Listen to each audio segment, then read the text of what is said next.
Hello बच्चों, आज हम अपने कुछ न्यूमेरिकल्स एग्जांपल्स करेंगे वेक्टर्स के ऊपर, जो वेक्टर्स पे बेस्ड है, जो हमने वेक्टर पढ़ा था। चलिए कुछ एग्जांपल लेते हैं। इसमें फर्स्ट एग्जांपल लेते हैं। फर्स्ट क्वेश्चन, मान लेते हैं कि अपने पास गिवन है if magnitude of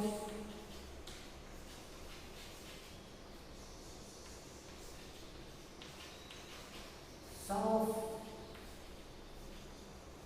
two vectors and magnitude of their difference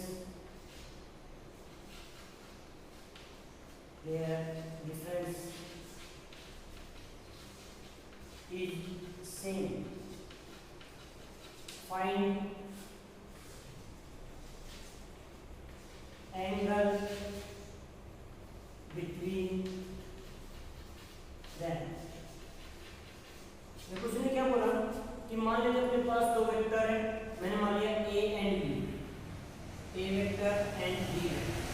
इसने बोला उन दोनों का जो सम का मैग्नीट्यूड है वो इक्वल है उन दोनों के डिफरेंस के मैग्नीट्यूड के बराबर, और हमें निकालना है इस a और b के बीच में एंगल कितना है। चलिए ये चीज है। अब हम तक a प्लस b जब ऐड करते हैं तो क्या बनता है अपने पास a square plus b square plus 2ab cos of theta. ये रिजल्टेंट आता था अपने पास, ये रिजल्टेंट आता था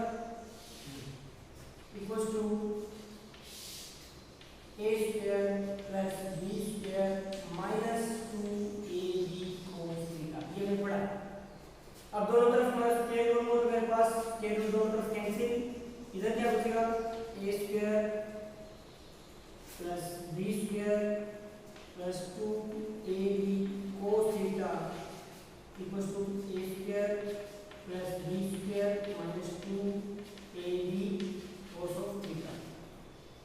a स्क्वायर से a स्क्वायर, b स्क्वायर से b स्क्वायर कैंसिल, ये 2ab को इधर लेके क्या बनेगा 4ab cos of theta equals to 0। ये 4ab को उधर ले 0 के साथ तो कोई फर्क नहीं पड़ेगा। cos theta equals to 0। cos theta 0 कब होता है जब थीटा की वैल्यू क्या होती है 90 डिग्री। थीटा की वैल्यू 90। तो हमने खाली एक हिंट दिया गया कि दो वेक्टर्स उनका जो सम है उनका मैग्नीट्यूड और जो उसके डिफरेंस है उसका मैग्नीट्यूड दोनों सेम है, तो उनके बीच का एंगल निकालना है। चलिए अब इसमें एक अलग दे रखा है, एक और क्वेश्चन इसी तरीका करते हैं एंगल फाइंड आउट करने के लिए कि इसमें हम कंसीडर मान लेते हैं मेरे पास नेक्स्ट क्वेश्चन में तीन वेक्टर्स का हम ले लेते हैं। नेक्स्ट में ले लेते हैं अपने पास थ्री वेक्टर्स है, थ्री वेक्टर्स ए वेक्टर जिसकी वैल्यू ले लेते हैं मैग्नीट्यूड 12, बी वेक्टर जिसका मैग्नीट्यूड दे रखा है 5 एंड सी वेक्टर जिसका मैग्नीट्यूड दे रखा है मान लीजिए 30। और हमें गिवन है a magnitude A vector plus B vector plus C vector equals to 0। ये अपने पास स्टेटमेंट है। हमें फाइंड करना है angle between A and B. A vector और बी वेक्टर के बीच में एंगल फाइंड आउट करना, हमें स्टेटमेंट दे रखी है ये वाली। चलिए मैं इसको लिखता हूँ। मैं इसमें सी को राइट साइड में ले जाएंगे तो ये मेरे पास क्या बनेगा A vector plus B vector equals to minus of C vector. अब मैं दोनों तरफ मैग्नीट्यूड ले लूं, A vector plus B vector का magnitude equals to C vector का मैग्नीट्यूड। अब मैग्नीट्यूड है जिसमें नेगेटिव का कोई सिंबल नहीं रहता क्योंकि मैग्नीट्यूड हमेशा क्या रहेगा पॉजिटिव। अब मैं इसको क्या करता हूँ स्क्वायर कर देते हैं A vector plus B vector का मैग्नीट्यूड का स्क्वायर और यहाँ पे सी वेक्टर का स्क्वायर। देखो मैंने प्लस माइनस हटा दिया क्योंकि ये मैग्नीट्यूड है, मैग्नीट्यूड ऑलवेज क्या रहता है पॉजिटिव रहता है। अब a प्लस b क्या होता है, अभी हमने निकाला a square plus b square plus 2ab cos of theta under root से स्क्वायर है कैंसिल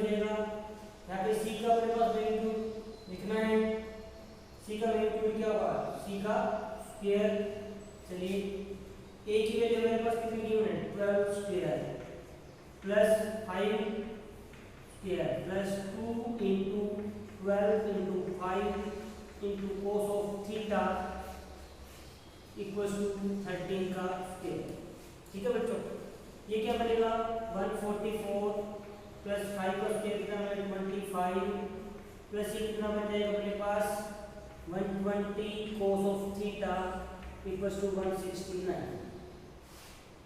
देखो बच्चों ये दोनों मिलके क्या बनेगा 169, ये उधर चले जाएंगे 120 cos of theta equals to 169 minus 169 ये वाला, ये दोनों ऑप्शन के चलो क्या बचेगा 0 और ये 120 भी इधर ले जाऊं तो कोई फर्क पड़ेगा 0 में नहीं, कोस थीटा की वैल्यू से क्या है 0, थीटा कब होता है 0, कोस कब 0 होता है जब थीटा की वैल्यू आती है 90।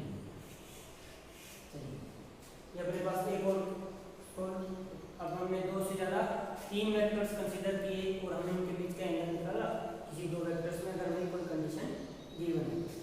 चलो बेटा अब कुछ क्वेश्चंस करते हैं हम कंपोनेंट्स पे, रिजोल्यूशन ऑफ वेक्टर्स पे। जो हमने पढ़ा था ना कोई वेक्टर्स है उसको हम रिजोल्व कर सकते हैं 2 कंपोनेंट्स में, स्प्लिट कर सकते हैं 2 कंपोनेंट्स में कि उन दोनों का जो इफेक्ट है उस वेक्टर के बराबर है। चलो उसको करने से पहले कुछ एक ट्रिक्स है एंगल को लेके।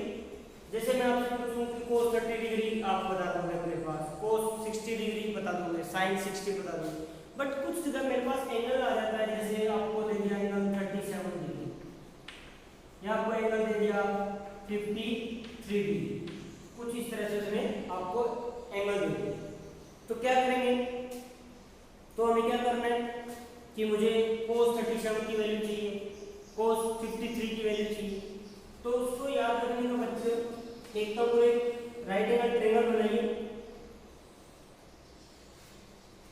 राइट एंगल ट्रायंगल उसका अगर एंगल उसका ये वाला एंगल 37 डिग्री है तो इसकी जो अपने पास साइड्स होंगी ये 3 ये 4, ये अगर 3 4 है तो ये ऑटोमेटिकली क्या बन जाएगा 5। और एक और राइट एंगल ट्रायंगल बनाइए,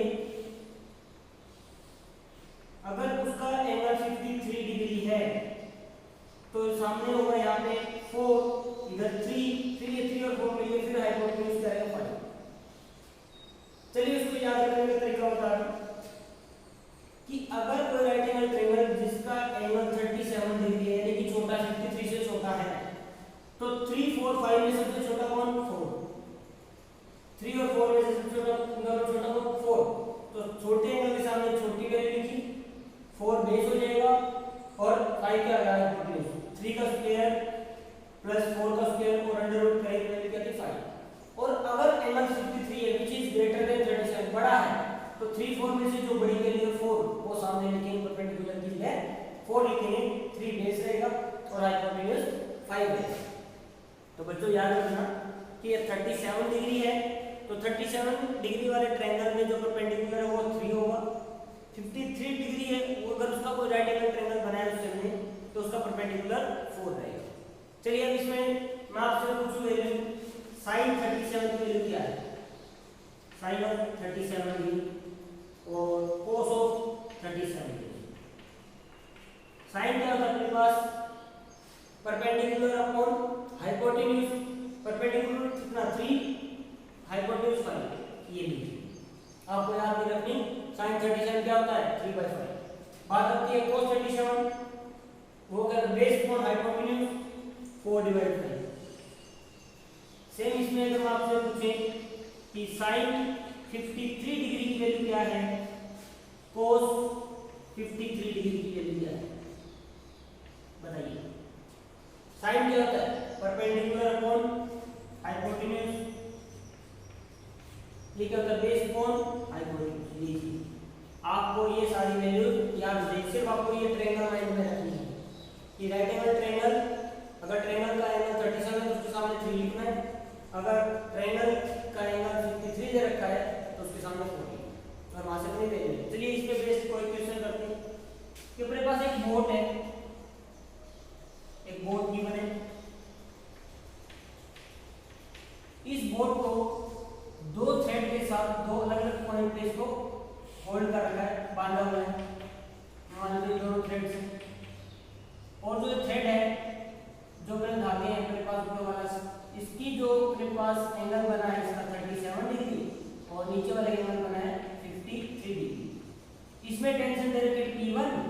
और नीचे वाले में टेंशन दे रखी है T2। अब उसने पूछा क्या है, फाइंड कंपोनेंट्स ऑफ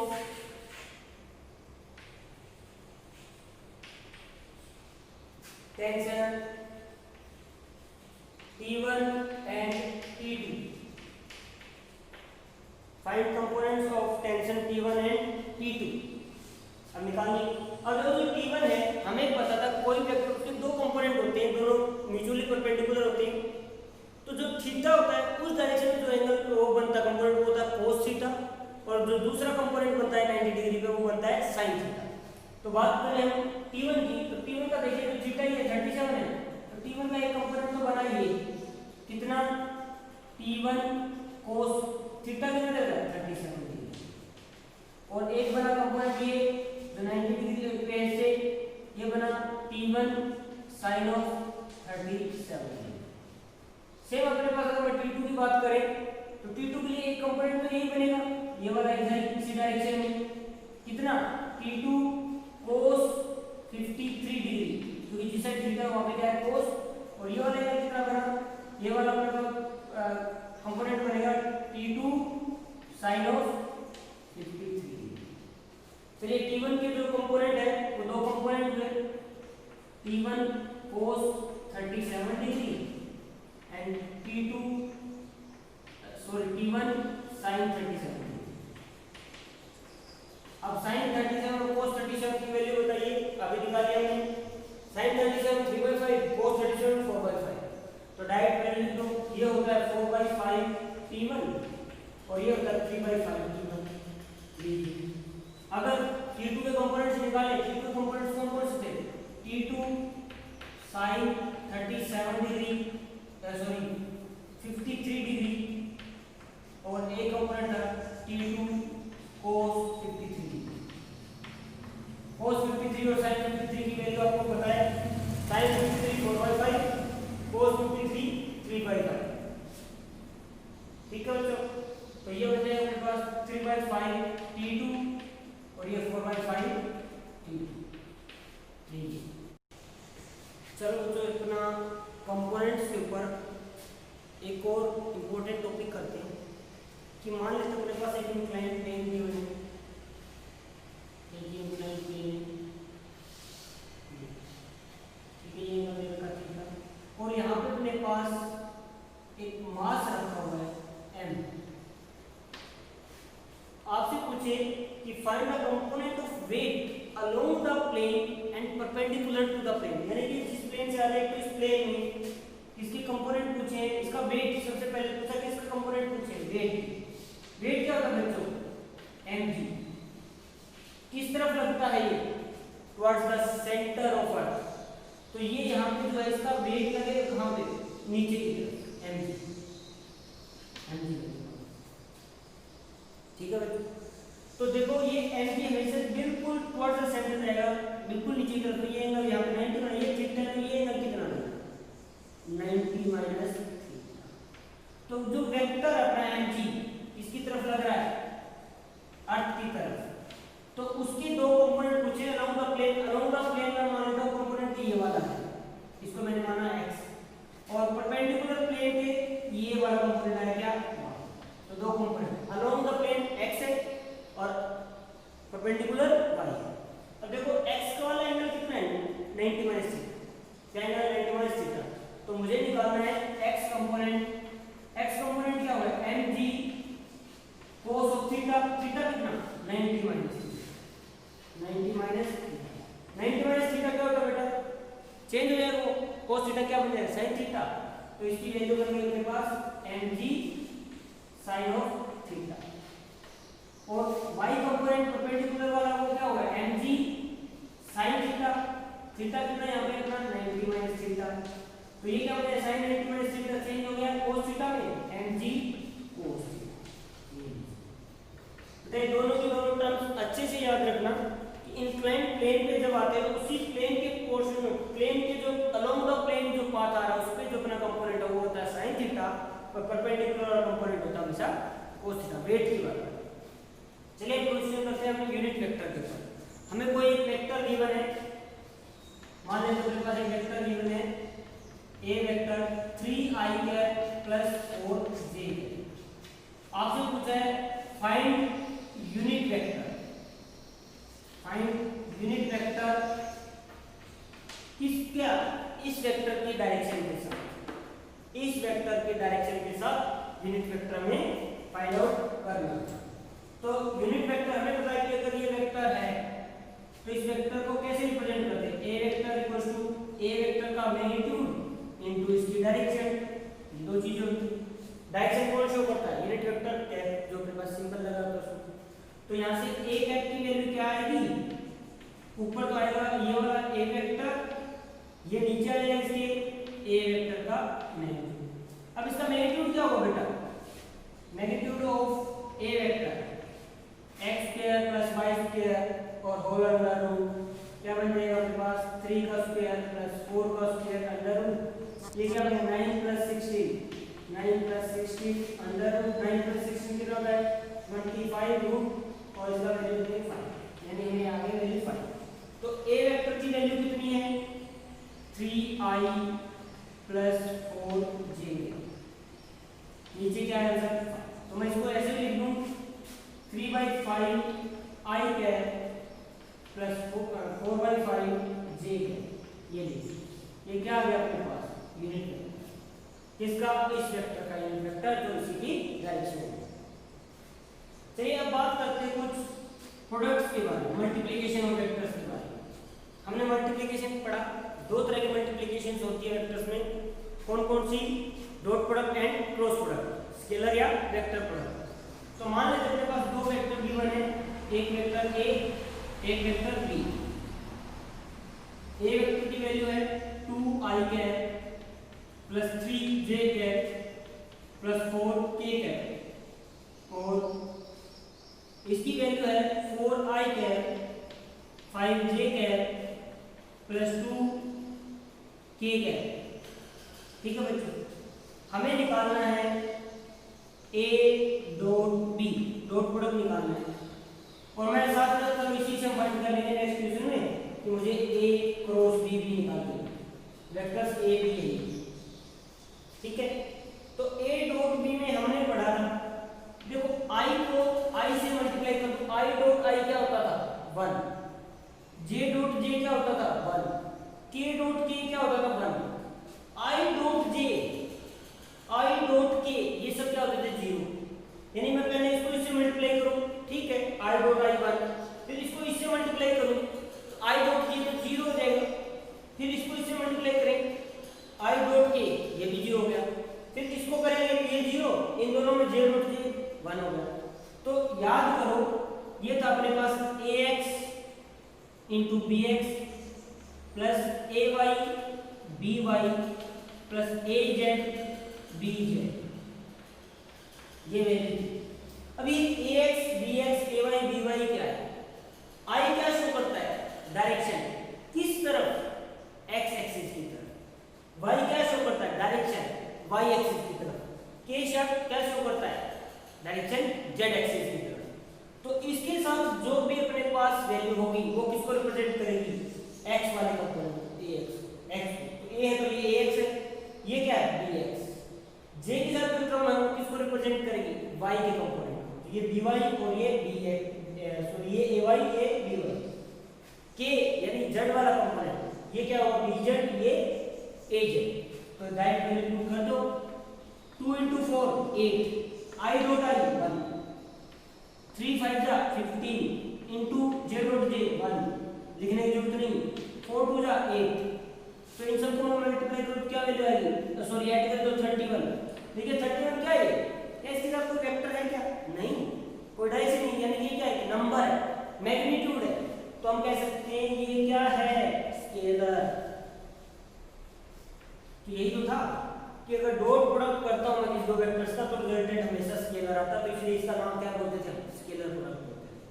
अब बात करते हैं क्रॉस प्रोडक्ट की, जैसे ये हमने किया वैसे तो कर नहीं सकते, ठीक है, तो उसके लिए हमारे पास एक मेथड था मैट्रिक्स मेथड। तो पहले मैट्रिक्स की फॉर्म में लिख लें इस पूरे अपने पास वेक्टर्स को, i cap j cap k cap, फिर i के कंपोनेंट्स क्या है 2 3 4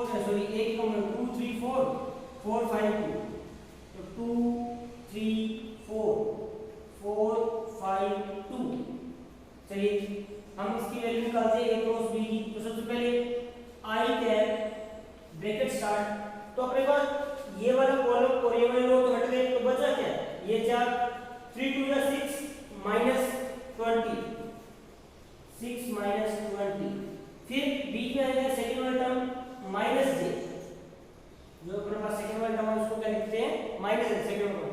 तो ये वाली कॉलम हट गया तो बचेगा 2 टू द 4 माइनस 16,